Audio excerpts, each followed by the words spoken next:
Alô, você que acompanha o canal do Professor Cid, eu sou Cid Clay. Hoje nós iremos tratar de um assunto de alta relevância, que é a oração respondida. Você já teve alguma de suas orações não respondidas? Ou até respondidas por Deus? Vamos ver a doutrina da oração respondida, em que iremos abordar quando Deus responde a uma oração e quando Deus não responde a uma oração. E iremos também tratar de modo relevante a dúvida. O que é dúvida? Quando tem a dúvida? Dúvida é falta de fé? Não é falta de fé? Nós iremos ver isso hoje nos slides, amém? Bom, pessoal, vemos aqui no nosso primeiro slide três figuras: o planeta Terra, com vários símbolos de várias religiões e seitas. Vemos aqui dois caminhos a serem seguidos. Em qual deles você se encaixaria? E temos aqui uma interrogação, tá?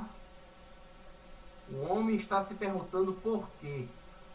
Você tem dúvida de que está no caminho correto? Tá? Dúvida, para início de conversa, não é falta de fé. Dúvida é um cinismo à parte da pessoa com relação ao cumprimento de uma promessa dada por Deus, tá? Vivemos em uma época de intensas dúvidas, cinismo e incredulidade em relação à fé. Várias pessoas no mundo todo, inclusive crentes do nosso meio, têm duvidado acerca de Deus, se ele vai vir realmente, se ele vai cumprir a promessa que fez, se ele vai responder a uma oração nossa, e isso causa uma certa dúvida no coração do povo, tá? Desabafo de um estudante. Como posso dizer para alguém receber a Cristo quando nem eu mesmo estou certo de que isso é verdade? Tá? Isso é um desabafo de um estudante que infelizmente é cristão, se diz ser cristão, e ele não tem fé, tem dúvida no coração dele, tá? E a dúvida atrapalha o trabalhar da fé, tá? O que acontece quando não resolvemos nossas dúvidas? Em pouco tempo você se vê em uma espiral decrescente sem ter como parar. Apesar disso, mantém a boa aparência e continua a frequentar a igreja, sem admitir suas dúvidas diante dos outros. Afinal, o que eles iriam pensar? Assim, confrontos secretos surgem em seu interior, deixando-o vazio e destruindo sua vida espiritual de dentro para fora. Para piorar ainda mais, você entra em crise com sua própria hipocrisia. E isso apenas serve para acrescentar o fardo de se sentir culpado pela dúvida que carrega. Então nós vemos aqui que por muitas vezes a dúvida ela pode pesar muito na vida do crente, tá? Existia um certo adolescente na minha época da adolescência dentro da igreja. O nome dele era Carlos Adelson. A gente perguntou a ele: por que você não crê que Jesus pode lhe salvar? Ele respondeu: porque eu tenho dúvida a respeito da minha salvação. Então a gente logo se prontificou em ajudá-lo a esclarecer o que a dúvida dele em relação a algumas passagens da Bíblia, tá? Que acontece muitas vezes, até comigo já aconteceu de ter dúvida em relação às passagens da Bíblia. Não era um motivo para ele se desviar dos caminhos do Senhor, mas era um alicerce pelo qual ele deveria se apoiar para acreditar mais em Deus, porque nem tudo está escrito, mas tudo que precisamos está lá na Bíblia. Está escrito na Bíblia, tá? Elias. Elias é um bom exemplo para a dúvida. Elias, um homem, profeta de Deus, ele derrotou 450 profetas de Baal, matou a todos ao fio da espada, mas no entanto, quando Jezabel disse que se faça com ele assim como foram com meus profetas, Elias, ele se viu em uma espiral. Ele disse: eu fiz tanto por Deus, fiz uma luta tremenda, matei 450 profetas de Baal e agora essa mulher está querendo tirar a minha vida. O que é que eu posso fazer com esta mulher? Aí Elias entrou em uma espiral de dúvida, tá? Entrou em depressão por causa da dúvida. Saul é outro exemplo de dúvida e oração não respondida. Saul, ele, como rei de Israel, ele deveria obedecer ao Senhor, mas o povo colocou dúvida no coração de Saul. Quando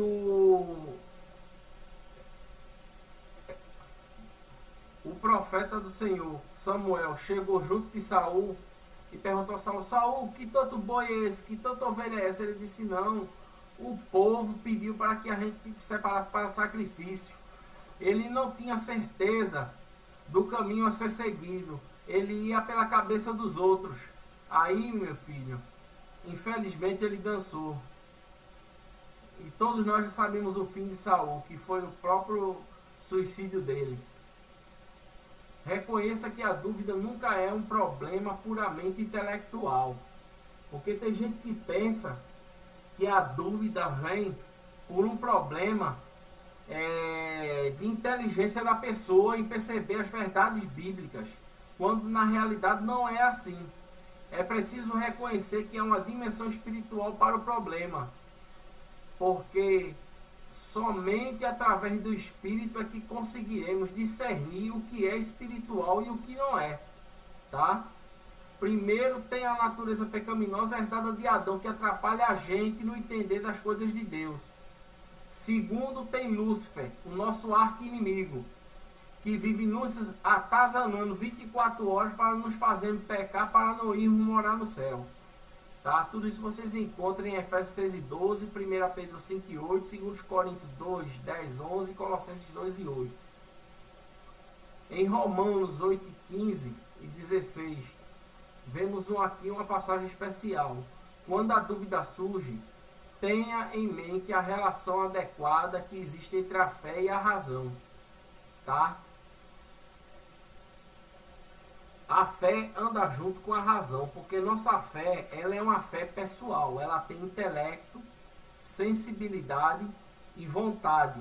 Ela não é uma fé vazia, é uma fé pessoal. E com esses 3 atributos que eu citei, essa fé pessoal, ela nos ajuda a chegar mais perto de Deus. E sem ela fica difícil de você chegar junto de Deus. Tá? Plenitude do entendimento. Colossenses 2 e 2. Só iremos chegar à plenitude do entendimento no dia eterno, conforme está lá em Pedro. Tá? Absoluta convicção. 1 Tessalonicenses 1 e 5. Certeza da salvação. A certeza da salvação vem de um sentimento espiritual que vem na pessoa através do Espírito Santo, convencendo a ela de que ela é salva. Tá? Não vem por um outro meio.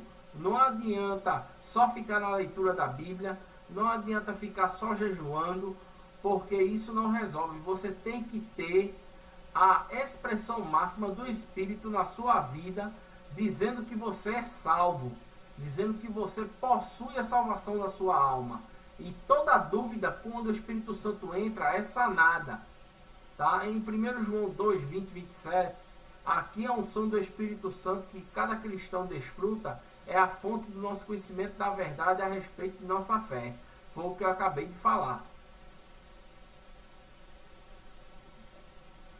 Fundamentalmente, sabemos que o ponto de vista do Novo Testamento ressalta que a nossa fé é verdadeira pelo testemunho autolegitimador do Espírito Santo. Isso eu já falei. Tá? É preciso que o Espírito Santo fale conosco, fale com o nosso espírito de que somos feitos filhos de Deus. Caso contrário, não somos salvos. Nós somos qualquer outra coisa, menos salvos. Uso magisterial e uso ministerial da razão. Hoje em dia há uma grande dificuldade nesse uso magisterial da razão. Poucas são as pessoas que querem hoje ensinar. Poucas. Você tem uma parafernália de gente na internet tentando ensinar, mas poucas têm o dom de ensinar. E o uso ministerial. Não adianta você ensinar se você não pratica no seu ministério aquilo que você está ensinando. Tá? De nada vale. É perca de tempo. Nossa base é suprida pelo testemunho do próprio Espírito Santo. Mesmo que não houvesse nenhum argumento em defesa da fé, a nossa fé ainda teria seu firme fundamento, que é o Espírito Santo. O segredo, sobretudo, é aprender a viver vitoriosamente com as questões não respondidas. Tá? Porque tem coisa que a gente só vai obter no dia eterno. Enquanto não chega esse dia eterno, a gente não vai ter resposta de muitas das nossas perguntas para Deus. Como, por exemplo, por que surge o mal? Por que surge o mal nas nossas vidas? Nós não temos respostas suficientes para conseguir convencer uma pessoa de pouco conhecimento nem de máximo conhecimento a respeito da origem do mal. Por isso, é preciso saber viver com essas questões não respondidas, para depois a gente não estar aí caindo no mundo, sem Deus, sem paz, sem salvação. Lembre-se da fragilidade de nossos intelectos e do nosso conhecimento limitado. A pessoa que ama a Deus é aquela que verdadeiramente veio a conhecê-lo. 1 Coríntios, capítulo 8, versículo 1, parte B, até o versículo 3. Paulo aqui, incitando a igreja de Coríntios a buscar verdadeiramente o Senhor, porque quem anda em espírito também deve viver no espírito. Ele mostra para nós que isso é possível, tá? Não é impossível não, viver pelo espírito, tá? E a pessoa que ama a Deus é aquela que verdadeiramente veio a conhecê-lo. Conhecê-lo aqui, nós só conhecemos em parte, como que por espelho. Mas mais cedo ou mais tarde, como ele é, nós o veremos. Lute com suas dúvidas até resolvê-las. O segredo do manejo da dúvida em nossa vida é não resolver cada questão, mas aprender a viver vitoriosamente com questões não resolvidas. Você não é obrigado a resolver todas as suas questões, mas a boa parte delas você já temos condições hoje, já temos material suficiente nas redes sociais, na internet, que ajuda a resolver questões não resolvidas. Não se preocupe com aquelas que não estão resolvidas, porque um dia elas serão resolvidas e sanadas pelo nosso Senhor e Salvador Jesus Cristo. Qualquer pensador cristão terá uma sacola de perguntas cheia de dificuldades sem solução, com as quais ele deve aprender a conviver. No entanto, de vez em quando tiver oportunidade, é bom retirar a sacola da prateleira, selecionar uma das perguntas e trabalhar para respondê-la. Paulo disse: nem tudo compreendo, mas aceito pela fé. Olha aí, o apóstolo Paulo, doutor da lei, havia coisas que ele não compreendia, mas aceitava pela fé. Do mesmo modo, nós devemos seguir o exemplo de Paulo, aceitar pela fé. Embora pareça contraditório, mas não é. Tá? Oração não respondida. Primeiro de tudo, Jesus prometeu que qualquer coisa que pedires em meu nome, eu farei. Isso quem falou foi Jesus.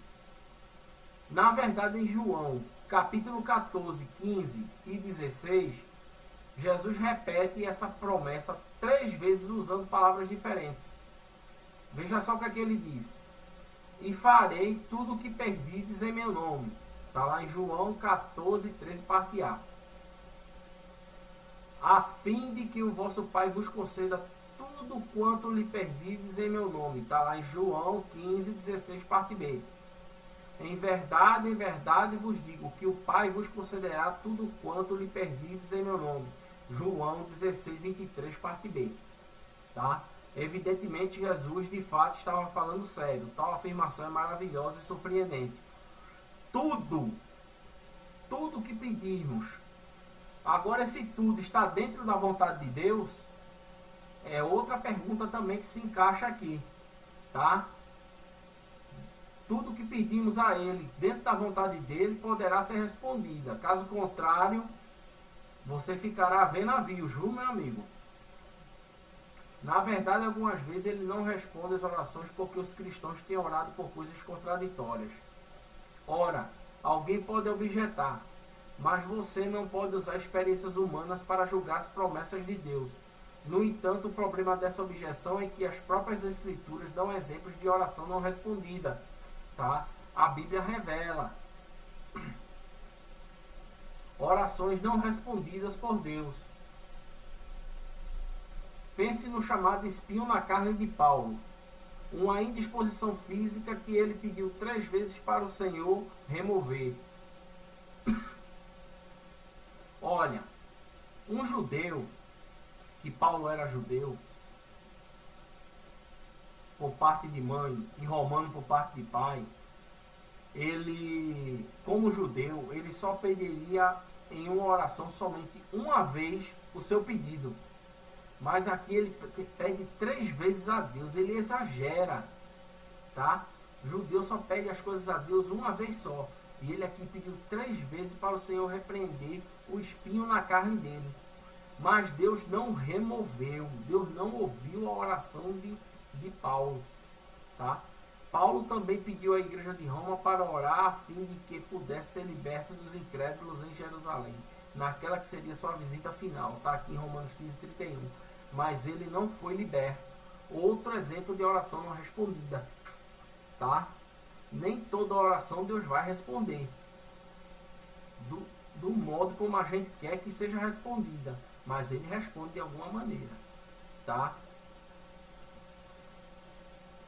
Assim, até mesmo as próprias Escrituras dão exemplos de oração não respondida. Não se pode, portanto, afirmar de forma inadequada que qualquer coisa que pedimos simplesmente em nome de Jesus haveremos de receber. Cuidado! Nem tudo que a gente pede recebe. A promessa deve ser qualificada de acordo com o ensino restante das Escrituras. Olha aí que observação boa. Dependendo do que tem nas outras passagens da Bíblia, que a gente pode formular uma doutrina para a oração respondida. Em Marcos 10:11, Jesus faz uma afirmação geral. Aquele que se divorcia de sua mulher e casa com outra comete adultério contra ela. Nenhuma exceção é permitida, mas em Mateus 19:9 Jesus diz: mas eu vos digo que aquele que se divorciar de sua mulher, a não ser por causa de infidelidade, e se casar com outra, comete adultério. Aqui a afirmação anterior é qualificada. Há uma exceção que permite o divórcio, a saber, a infidelidade marital da parte de um cônjuge. Assim podemos qualificar as promessas de oração de Jesus desse mesmo modo. Que fique claro que do mesmo jeito que a gente pode classificar um pecado, a gente pode também classificar a oração de Jesus. Veja, pecado em obstáculos à oração respondida. Primeiro, pecado na nossa vida. Saúl desobedeceu à vontade de Deus, não obedeceu ao profeta do Senhor. Motivos errados. Balaão foi amaldiçoar o povo de Deus em troca de ouro, tá? Achando que aquilo daria certo, só que não deu. Balaão ficou a ver navios. Em vez de amaldiçoar o povo, ele abençoou o povo por 3 vezes. Falta de fé suficiente. Pedro é um exemplo. Quando foi se encontrar com Jesus no mar da Galileia, andando sobre as águas, ele teve medo do vento, deixou de olhar para Jesus e começou a afundar. Aí Jesus disse para Pedro: por que duvidastes, homem de pouca fé? Né? Falta de sinceridade, os fariseus, tá? Eles faziam aquilo por pura hipocrisia, não faziam com sentimento verdadeiro para Deus. Falta de perseverança. Daniel é um exemplo de perseverança. Por 21 dias ele orou para obter a resposta do Senhor e foi ouvido a sua oração.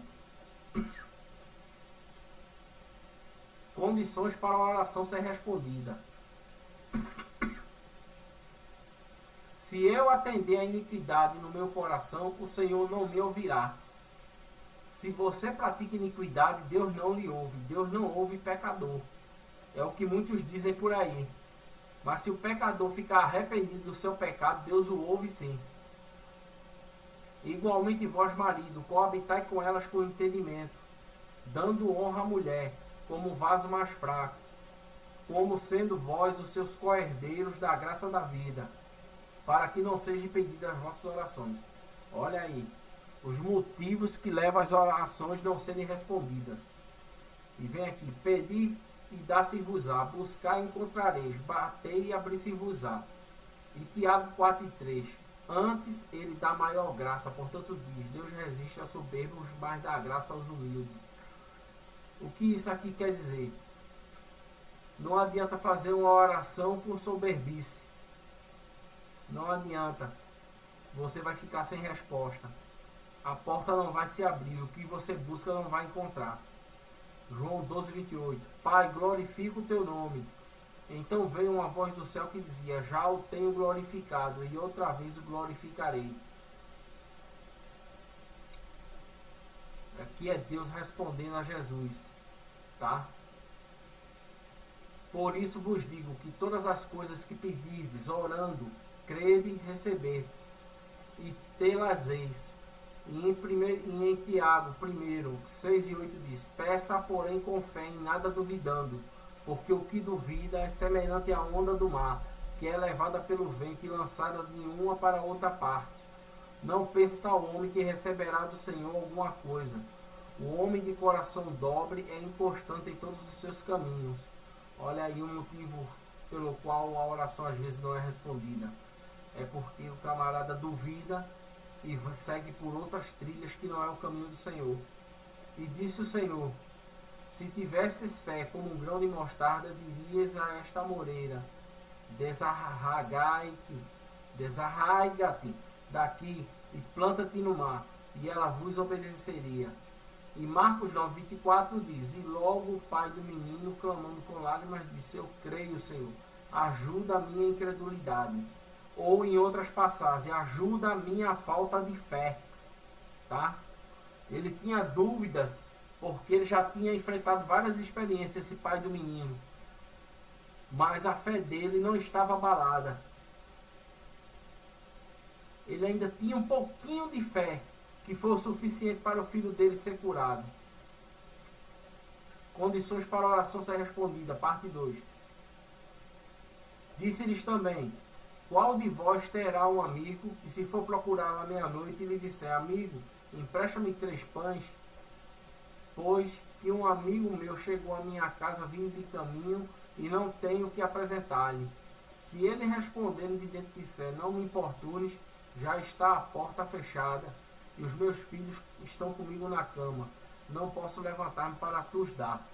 Digo-vos que ainda que não se levante a dar-lhes, por ser seu amigo, levantar-se-á todavia por causa da sua importunação, e lhe dará tudo o que houver mister. O que é que Jesus está querendo dizer aqui? Que quando a gente vai pedir alguma coisa ao Senhor, e Ele nos ouve, embora não seja, vamos dizer assim, eu tenho que ter muito cuidado com o que eu vou dizer agora, porque tem teólogos também que escutam essas minhas gravações. Se não for um momento exato de Deus responder aquela oração, Ele pode responder por causa da sua importunação e chegar num momento não muito adequado à bênção na sua vida, e você ter problema mais tarde com relação a isso. Muito cuidado. Em Lucas 18:1-8 diz assim, e contou-lhes também uma parábola sobre o dever de orar sempre e nunca desfalecer, dizendo, havia numa cidade um certo juiz que nem a Deus temia, nem respeitava o homem. Havia também naquela mesma cidade uma certa viúva, que ia ter com ele, dizendo: faze-me justiça contra o meu adversário. E por algum tempo não quis atendê-la, mas depois disse consigo: ainda que não temo a Deus, nem respeito os homens, todavia, como esta viúva me molesta, hei de fazer justiça, para que enfim não volte, e me importune muito. E disse o Senhor: ouvi o que diz o injusto juiz, e Deus não fará justiça aos seus escolhidos que clamam a ele de dia e de noite, ainda que tardio para com eles? Digo-vos que depressa lhes fará justiça. Quando, porém, vier o Filho do Homem, porventura achará fé na terra? Olha aí. O que a gente observa é que o juiz, além de ser injusto, demorou para responder o favor à mulher. E Jesus deixa aqui nas entrelinhas bem claro que por muitas vezes Deus, ele tarda em responder às nossas orações, tá? Portanto, se está demorando, meu irmão, não deixe de pedir não, continue clamando, porque a sua importunação incomoda a Deus e Deus pega e acaba respondendo.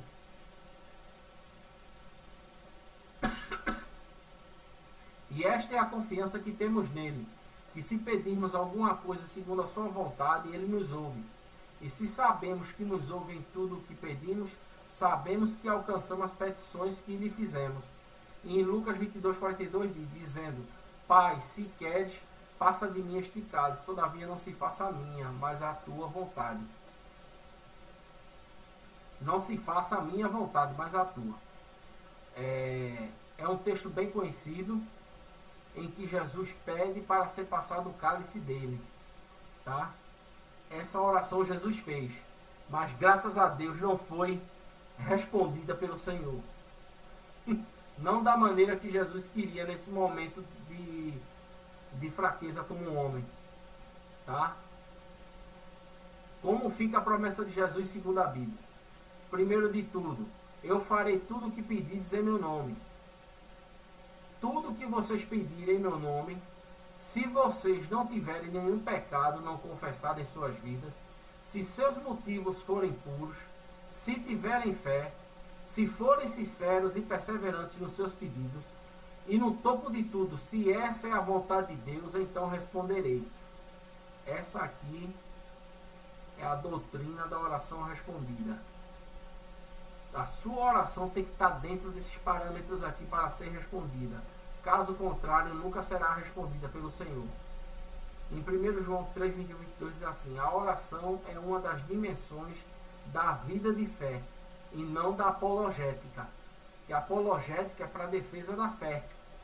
A gente ora para defender a nossa fé, é claro. Mas você vai usar uma oração para defender a sua fé?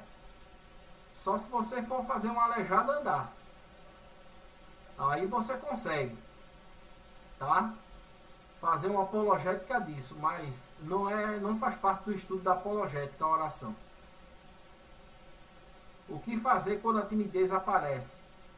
Muitas vezes nós somos tímidos e Deus não gosta muito de timidez não. Ele gosta de gente ousada. Diz assim: ore com intrepidez mesmo sabendo de suas limitações. E da mesma maneira também o Espírito ajuda as nossas fraquezas, porque não sabemos o que havemos de pedir, como convém. Mas o mesmo Espírito intercede por nós com gemidos inexprimíveis. E aquele que examina os corações sabe qual é a intenção do Espírito. E é ele que, segundo Deus, intercede pelos santos. Olha aí. Faça a sua oração crendo que Deus está ouvindo a sua oração. Porque o Espírito Santo intercede por nós diante de Deus com gemidos inexprimíveis. É aquele gemido que...